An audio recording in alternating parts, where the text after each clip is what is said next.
Hey everybody, I'm Mike with Omega Survival, and today I received my new whetstone. Now, I usually don't do too much with my knives other than maintain them across a leather strump that I made myself. It was very simple. I took an old belt that was solid leather, because some belts have them layered leather that's split. I'm sure everybody knows what I'm talking about.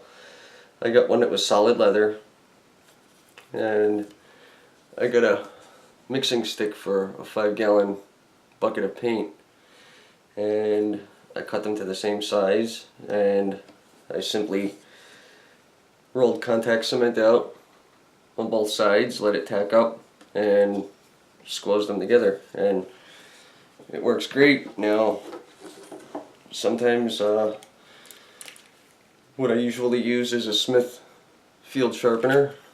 It's got the coarse and the medium, the coarse and the fine diamond hone, which is also made to be used with water or oil.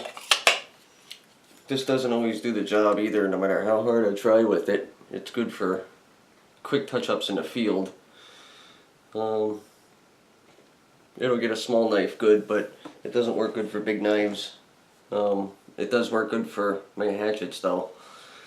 But you see, the issue I'm having is I love my Esee 5. It's probably my favorite knife. I use it more than anything. And see, when you get Esee 5s, at least mine, I wasn't impressed with the edge. They're great for batoning, and they're okay for chopping. They're not really long enough to be considered a chopper, although because of the girth and the weight and the width, and because of that heavy edge, it does chop, even though it's not really meant to be a chopper. It's just meant to be an all-around survival knife. But I wanted to get a good whetstone so I can take that edge in from here and narrow it down so it's also a good slicer. So I went to Amazon and I found this whetstone, W-H-E-T-S-T-O-N-E, and it's got two sides. You can see one side's darker than the other. The dark side is 300 grit and the light side is 1,000 grit, and I thought that that would be perfect for what I need, and I only spent 15 bucks on it. You just wet them really good, and they really do absorb a lot of water, so it's good to keep water with you. And I watched Virtua Voice for a long time, many of his videos to learn, and I've been screwing with this all day because actually doing it is different, and after a while you can get a feel for it. And this is what I believe is called the Japanese Whetstone technique for sharpening, and I'm impressed. I've really worked for about 2 hours today on this. I mean, it's a great option if you don't have a knife shop at your disposal, and a knife grinder and sander, or a work sharp that you can easily grind this down. This is the next best thing, and it only cost me about $16 with shipping. And you just keep that stone wet, and you learn the angle, and you learn the feel for it. You can feel it when the edge of that blade is touching.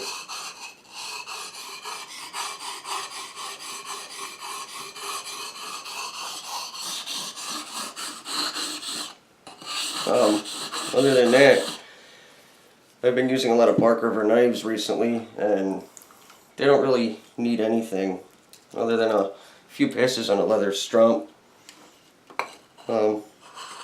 Other than that, I'm highly, highly impressed with Bark River knives, but again, this is my favorite knife. It's bomb-proof. I don't mind beating the crap out of it.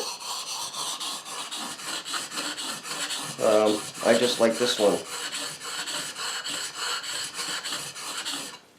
But I don't like the edge, so I wanted to taper it in and make it a good slicer as well. And I've been practicing this all day, and I'm getting a feel for it. And I know what sharp is supposed to be because I've been a carpet installer for over 20 years now, and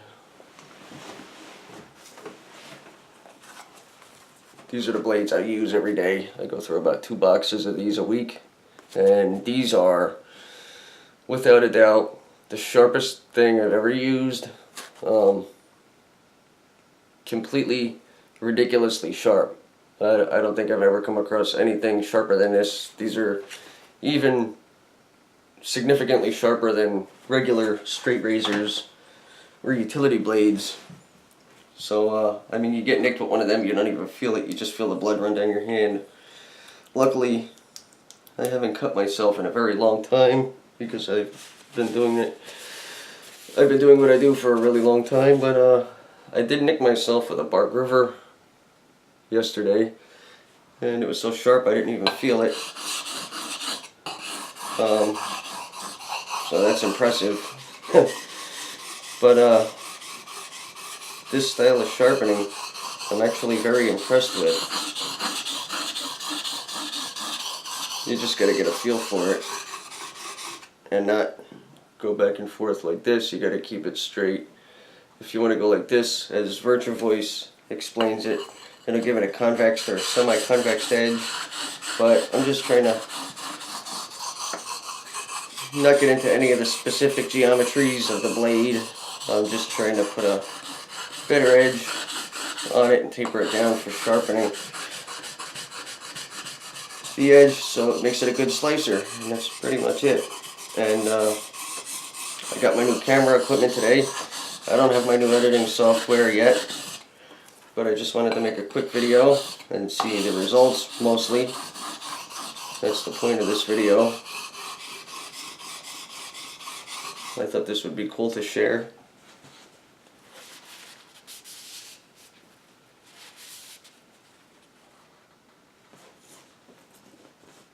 And as you can see,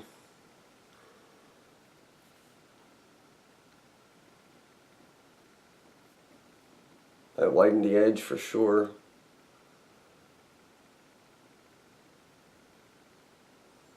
And have to clean it up a little bit and do the 1000 grit side now, but that's really sharp. I mean, I'm really impressed. It's getting there. It's not quite there yet.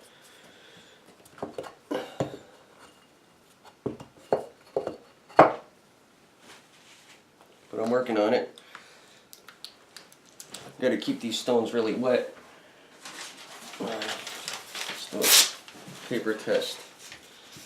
I'm going to start slicing through the paper real easy. Which it's not doing yet. It still feels sharp.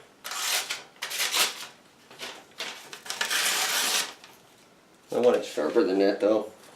It's just so wide, it's tough to make a good slicer out of something this wide.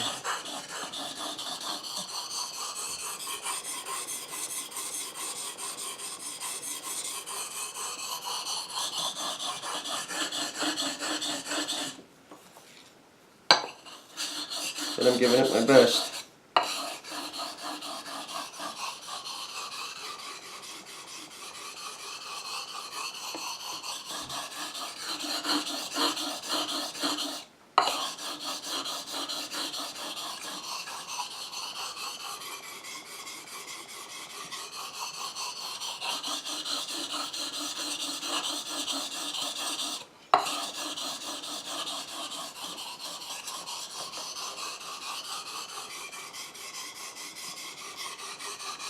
the weather was really nice today here for the first time in a very long time, and I wanted to get out and make a video up in the mountains, which is where I really want to be, building fires and practicing shelters and bow drills, but I was just too busy today, so when I had a little time, I started practicing on a whetstone, and it took a little while, but I got a feel for it, and it gets easier as you go, that's for sure.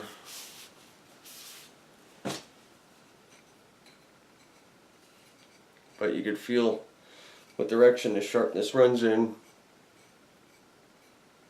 It feels like it's running that way a little bit, so I got to give it 2 or 3 passes on this side.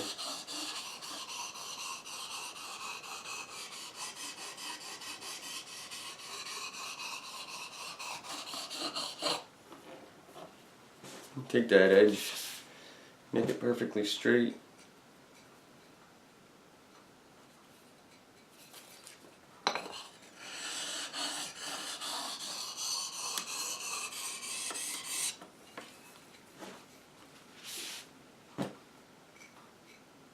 I think that's it.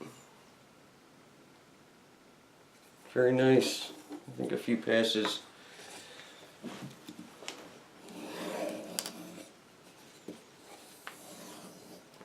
On the leather,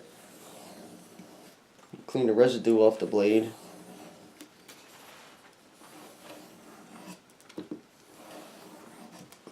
And that's it. That's really sharp. I like the results. I still got to practice and get better, but I really like the results of that. That's way sharper than when I first started. And you can see a significant change in the blade geometry at this point, because I've been working on it for about 2 hours, but I mainly just wanted to make my first video with my new camera equipment, and I hope you enjoyed it. Please like, comment, and subscribe. I'm Mike with Omega Survival, and I have a lot of plans this spring to do a lot of outdoor field testing and a lot of bushcraft and survival type of stuff.